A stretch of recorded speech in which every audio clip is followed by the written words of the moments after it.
hit miss.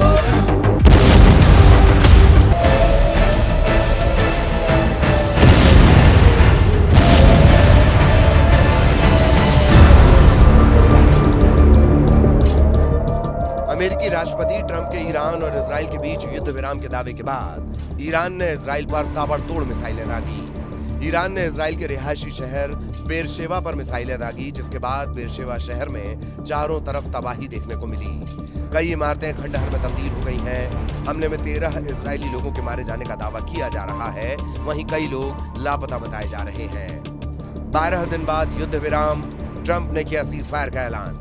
पहले Iran फिर Israel रुकेगा। रंग लाई कतर की कूटनीति, 24 घंटे की शांति की परीक्षा। 13 जून को शुरू हुआ ये युद्ध अब ठंडा पड़ने जा रहा है। ईरान और इजराइल के बीच 12 दिन की भीषण लड़ाई के बाद सीजफायर का ऐलान हुआ है, और ये ऐलान किसी सरकारी प्रवक्ता ने नहीं बल्कि डोनाल्ड ट्रंप ने किया है। अपने सोशल मीडिया प्लेटफॉर्म ट्रुथ पर, वो भी एक लंबी चौड़ी पोस्ट के जरिए।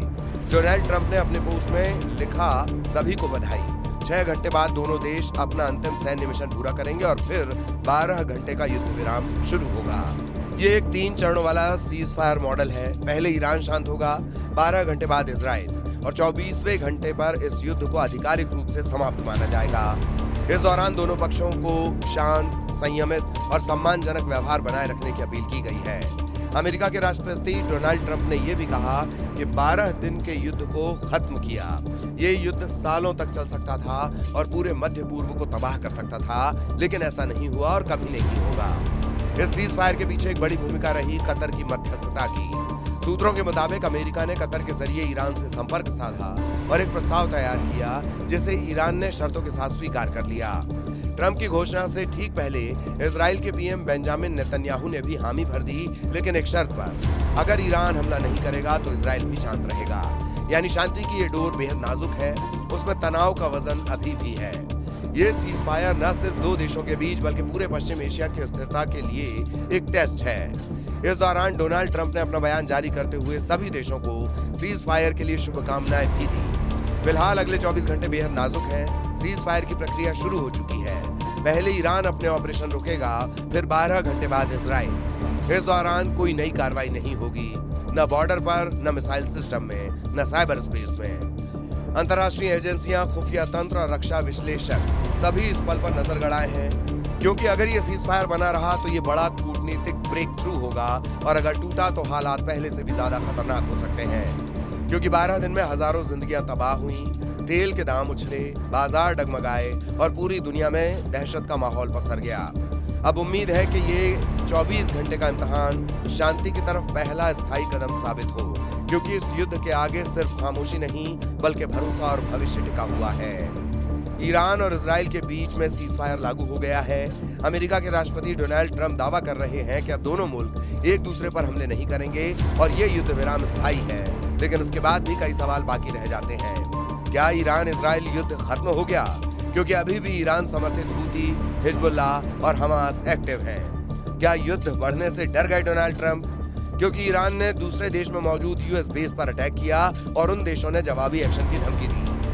पश्चिम एशिया में अमेरिकी बेस कितने सुरक्षित? क्योंकि ईरान सीधा नहीं लेकिन प्रॉक्सी वॉर के तहत हमले जारी रख सकता है। क्या ईरान का परमाणु कार्यक्रम बंद हो गया? क्योंकि परमाणु कार्यक्रम की ही दलील देकर अमेरिका और इजराइल ने हमले किए थे।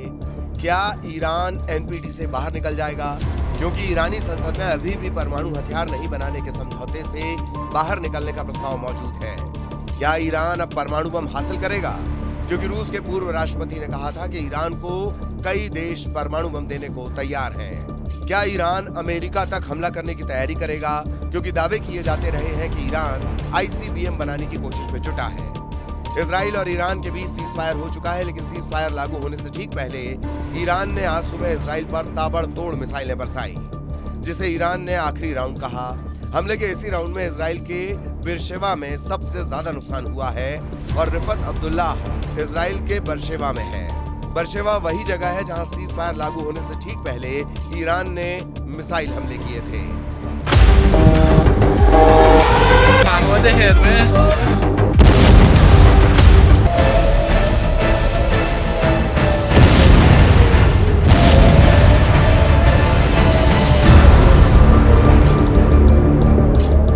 पे न्यूज़ 18 इंडिया की टीम है, लगातार ग्राउंड ज़ीरो पर आपको दिखा रहे हैं। हालांकि हमें यहाँ से कहा जा रहा है कि आप यहाँ से निकलिए, हम कोशिश करते हैं थोड़ा सा आगे जाने की। Just minute, yes.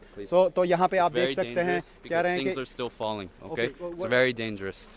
We can speak over here. It's very dangerous because they're still working and things are falling. I don't want you to get injured by would you something like flying. to say some words what happened here? You and can what kind see of that a damage? civilian building had been targeted. Search and rescue teams are working to find individuals that may be trapped underneath. How many are believed to be trapped? Is there any number? I'm not going to go into numbers of indications. I can tell you But that you so are in far such- there have been 4 civilians, 4 individuals who have been murdered. That number is dynamic. Things can change. You can see that extensive search and rescue efforts are still very much underway. हालात क्या हैं ये देखिए, किस तरीके के हालात हैं यहाँ पे। ये चकनाचूर हुई हैं गाड़ियाँ, ये गाड़ियों के हालात हैं यहाँ पे।